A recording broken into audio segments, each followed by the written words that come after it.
大家好，欢迎来到制定讲堂的启蒙论坛，我是郝广才。雷根总统曾讲过一个笑话，你要不要听？笑话好，我当然要听。有两个苏联人在聊天，其中一人问说，苏联宪法和美国宪法有什么不同？另一个回答说，这很简单，苏联宪法保障言论自由和集会自由，美国宪法保障言论自由和集会自由。很像松露巧克力没松露，珍珠丸子没珍珠。对，波霸奶茶没波霸，大家都是叫宪法，但天差地别，差很大。第一个制定宪法的国家是不是美国？是的，1787年5月14日，美国各州的代表来到费城，你知道他们要开什么会吗？是制宪会议吗？本来不是，北美13州于1776年脱离英国，1781年成立邦联，1783年和英国在巴黎签约，结束战争。独立建国后很混乱，因为邦联只是一个会议，一州一票，不是中央政府，所以它无权征税，邦联的经费由各州分担。它好像是由13个州认养的婴儿，婴儿不能管13个大人。独立战争后，这个婴儿欠一堆外债，欠人民的钱，欠民兵的军饷，通通没钱还。这13个大人谁都不想出钱养婴儿，彼此乱加关税，乱成一团，如同无政府。眼看人类第一个民主共和国会夭折，各州统一开会来解决问题。结果怎么样？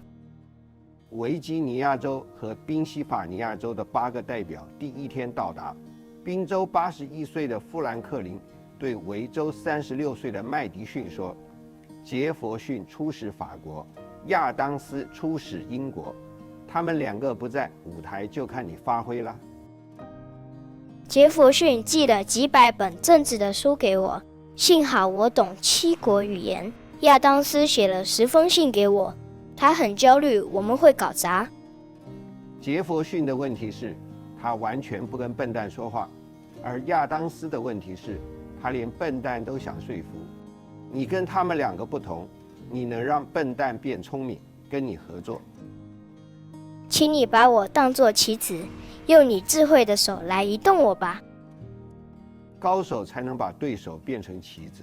我们2个不要在比赛说话悦耳，应该来谈逆耳的东西。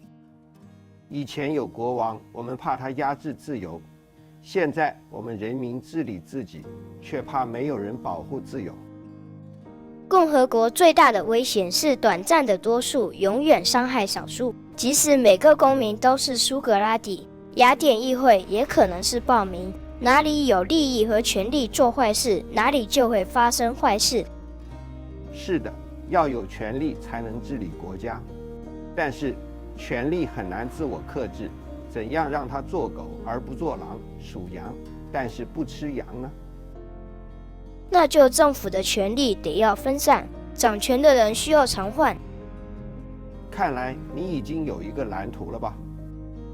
我们应该趁这次会议制定一部国家宪法，写明自由与权利的关系，表明国家的目的在保障少数不受多数伤害。这样公民不再是羊，他就是主人。政府是主人的狗，主人喂狗，狗听主人的。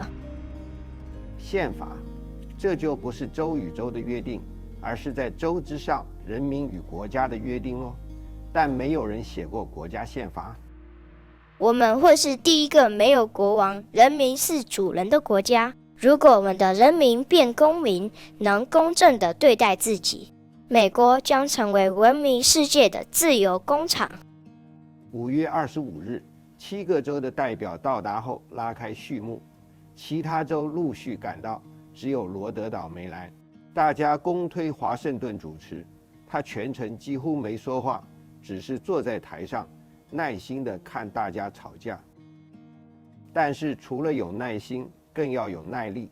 费城的夏天湿热难耐，每个人穿着体面的正装，高领衬衫、3件式后外套，还有假发，而且他们投票决定会议全程保密，讨论投票过程都不记录。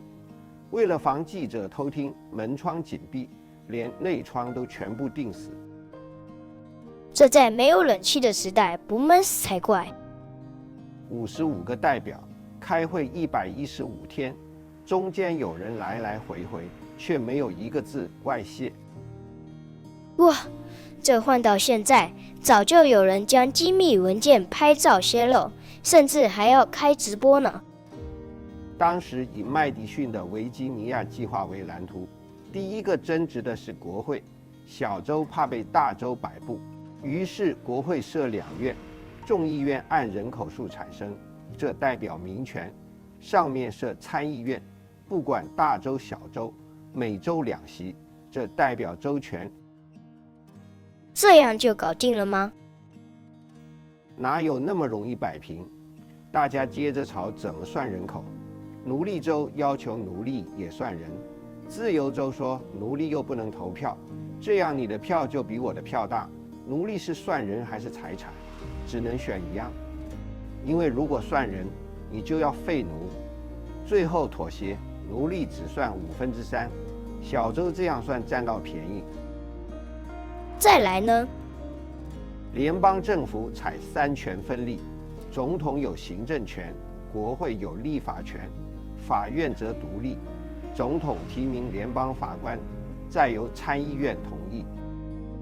如果总统跟国会意见冲突呢？总统拥有否决权，但国会表决得票过2/3，还是可否决总统的否决。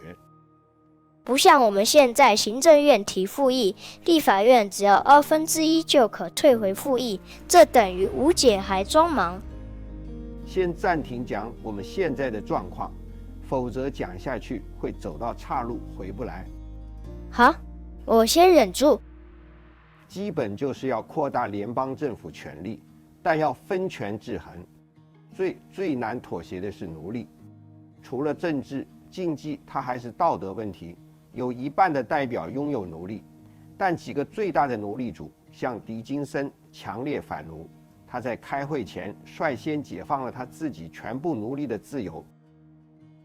但南方3州威胁，如果反奴，他们就要退出联邦。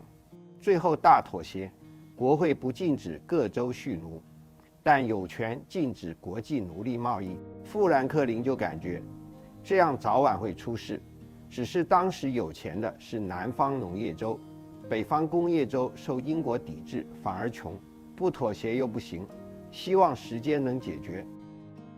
果然拖时间也没用，70年后还是打了南北战争。宪法以简单文字风格来写，就是白话文。序文仪，我们人民开头，全文共7条4543个字，39位代表签字，由各州议会批准，1789年生效。这就是历史说的费城奇迹。费城奇迹为什么会成功？关键是人，事在人为。依各州的代表，他们博学多闻，对希腊哲学、启蒙思想、政治历史有深入研究。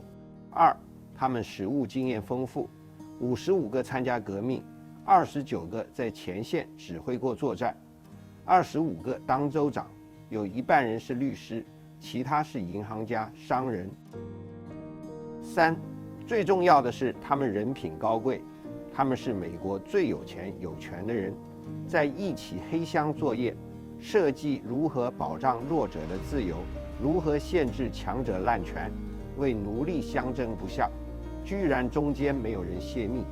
能力高强的正人君子，才能成就伟大理想。我都掉眼泪了。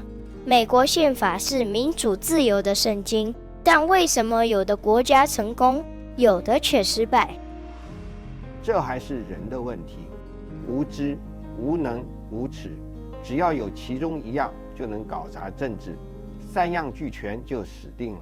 所以麦迪逊说，人民要成为统治者，必须用知识武装自己。